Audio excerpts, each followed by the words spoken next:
नमस्कार दोस्तों, हम पढ़ रहे हैं यूपी बोर्ड इंटरमीडिएट कक्षा 12 का एक बहुत महत्वपूर्ण टॉपिक सिंथेसिस। अधिकांश विद्यार्थियों को दो वाक्यों को जोड़कर एक वाक्य बनाने में तकलीफ होती है। वो नहीं समझ पाते कि किस प्रकार हम दो वाक्यों को जोड़कर एक वाक्य बनाएं। आपकी इस समस्या का समाधान लेकर आया हूँ। हम इससे पहले सिंपल सेंटेंस बनाने की 3 विधियां पढ़ चुके हैं। By using participle, by using infinitive, by using gerund. आज हम देखेंगे चौथी विधि को, जिसका नाम है बाय यूजिंग नॉमिनेटिव एब्सोल्यूट। तो यदि आप सीखना चाहते हैं कि नॉमिनेटिव एब्सोल्यूट से वाक्यों को कैसे जोड़ें, तो उसके लिए बेहद अनिवार्य है कि आप अपना पूरा ध्यान यहाँ लगाएं बोर्ड पर, ताकि आप सीख पाएँ कि कैसे बोर्ड परीक्षा में हम बड़ी आसानी से नॉमिनेटिव एब्सोल्यूट से दो सेंटेंस को जोड़कर एक सेंटेंस बना सकते हैं। आइए देखते हैं। यदि आपको वीडियो पसंद आए तो चैनल को सब्सक्राइब कीजिए, वीडियो को लाइक कीजिए, अपना कमेंट कीजिए और अपने मित्रों, अपने साथियों के साथ अधिक से अधिक शेयर करें, ताकि यह वीडियो बहुत से लोगों तक पहुँचे और किसी के काम आ सके। देखते हैं सिंपल सेंटेंस सिंथेसिस हम बनाने वाले हैं। आज सीखने वाले हैं बाय यूजिंग नॉमिनेटिव एब्सोल्यूट। सबसे पहले जानते हैं कि नॉमिनेटिव एब्सोल्यूट है क्या। इसको जानते हैं। नॉमिनेटिव एब्सोल्यूट क्या है, तो हम कहेंगे एक ऐसा स्वतंत्रकर्ता, एक ऐसा स्वतंत्रकर्ता जो कर्ता होते हुए भी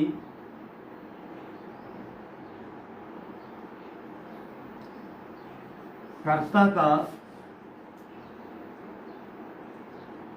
कार्य नहीं करता और ना ही इसका वाक्य की मुख्य क्रिया पर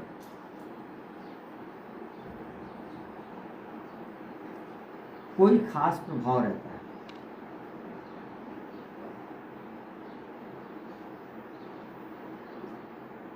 और ना ही इसका वाक्य की मुख्य क्रिया पर कोई खास प्रभाव रहता है। एक उदाहरण देके समझते हैं।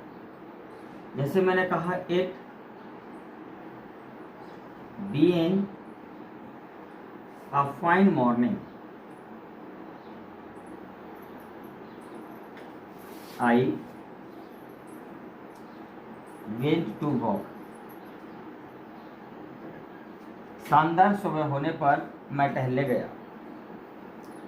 अब देखें, यहाँ तो मुख्य क्रिया के रूप में आया हुआ है आई, लेकिन अगर देखें तो शुरुआत में कर्ता के रूप में आया इट। लेकिन इस इट का इस मुख्य क्रिया वेंट पर कोई प्रभाव नहीं। इट के बाद बीइंग लगा हुआ है, जिसको हम कह सकते हैं प्रेजेंट पार्टिसिपल या जीरंड की वजह से जोड़ा गया है। इट यहाँ पर जो है वो है नॉमिनेटिव एब्सोल्यूट। आज हम पढ़ने वाले हैं कि इस नॉमिनेटिव एब्सोल्यूट की मदद से दो वाक्यों को जोड़े कैसे।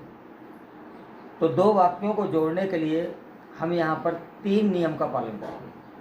वो 3 नियम क्या हैं, आइए देखते हैं। सबसे पहला देखिए, यहाँ पर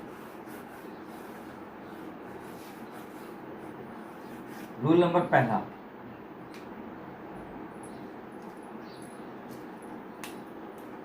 यदि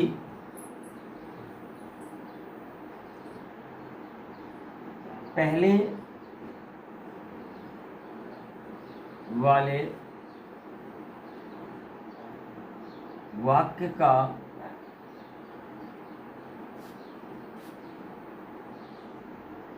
टेंस वर्ब बी से बनना प्रारंभ हुआ है, वर्ब बी से बनना प्रारंभ हुआ है, तो हम वर्ब बी की सहायक क्रिया को सहायक क्रिया को बीइंग में बदल देते हैं।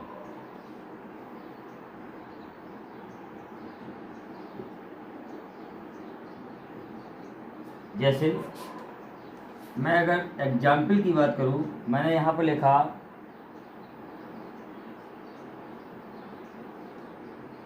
It was dark outside, it was dark outside, बाहर अंधेरा था।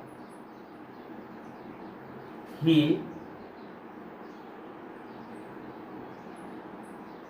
कुड नॉट गो आउट, वह बाहर नहीं जा सका। अब इन दोनों वाक्यों को मिलाकर हमें एक वाक्य बनाना है। कैसे बनाएंगे? पहला वाला वाक्य देखना है जब भी हम नॉमिनेटिव एब्सोल्यूट से बनाएंगे, वाक्य देखने सबसे पहला। और इसकी एक खूबी होती है कि इसमें दोनों ही वाक्यों को कर्ता अलग अलग होंगे, दोनों ही वाक्यों के कर्ता अलग अलग होंगे। अब हमने देखा यहाँ पर इट को हमने ज्यों का त्यों रखा, यहाँ वर्ब भी आया है, कोई मुख्य क्रिया नहीं है पहले वाक्य में, तो हमने इट को वाज को कहाँ बदल दिया? Being, it being dark outside comma he could not go, बाहर अंधेरा होने पर वह बाहर नहीं जा सकता। इस तरह से पहला नियम था, उसको चाहें तो नोट कर लें।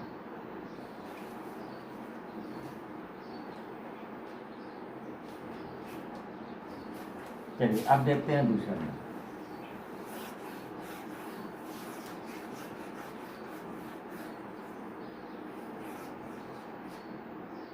दूसरा नियम, यदि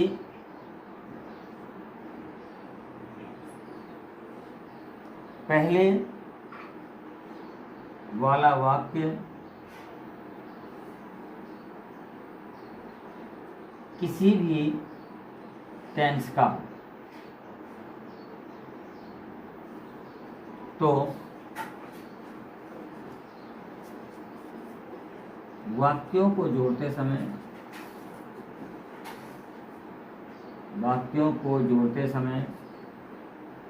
पहले वाला वाक्य किसी भी टेंस का हो तो वाक्यों को जोड़ते समय हैविंग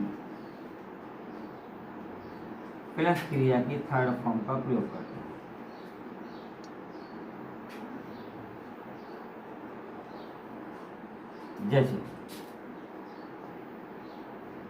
जैसे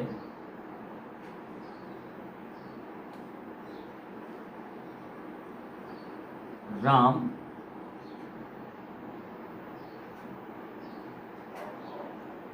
was going to wood, Ram जंगल जा रहा था। He ventured out, वह भटक गया। अब देखिए पहला वाला वाक्य किस टेंस में है? Past continuous. अब इसको बनाते हैं, तो राम जो का त्यों करता रखना है, इस को हम बदलना है हैविंग प्लस क्रिया की third form, having gone to woods, दूसरा जो का ही वेंचर्ड आउट। पहले वाक्य में अगर कोई टेंस है तो उसमें क्या करना है? हैविंग प्लस क्रिया की थर्ड फॉर्म लगा देनी है, दूसरा जो का त्यों रखना है, क्योंकि दूसरे वाक्य में क्रिया ही हमारी मुख्य क्रिया कार्य करेगी, बाकी ये नॉमिनेटिव एब्सोल्यूट बदल जाएगा। इसको नोट कर लें।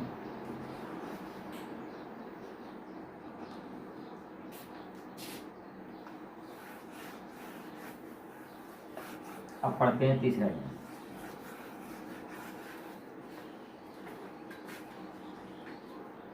यदि पहले वाला वाक्य पैसिव वॉइस का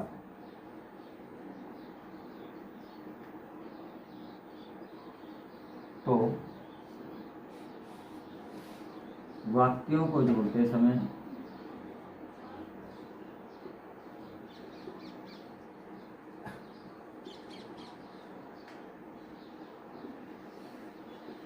हैविंग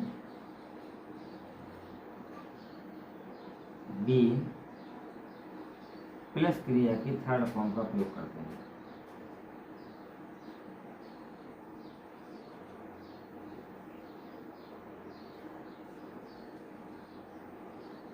जैसे he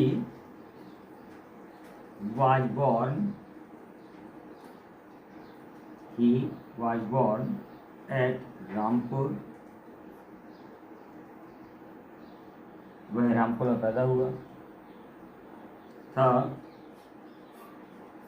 he became a good doctor now,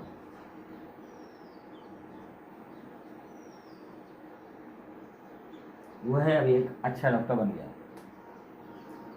अब देखो पहला वाक्य वाज बॉर्न, वर्ब बी की सहायक क्रिया के साथ क्रिया की थर्ड फॉर्म लगी हुई है, जो सामान्य बात है वह कैसे इसका वाक्य।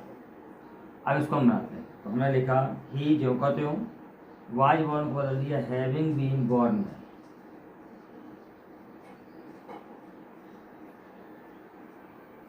एट रामपुर।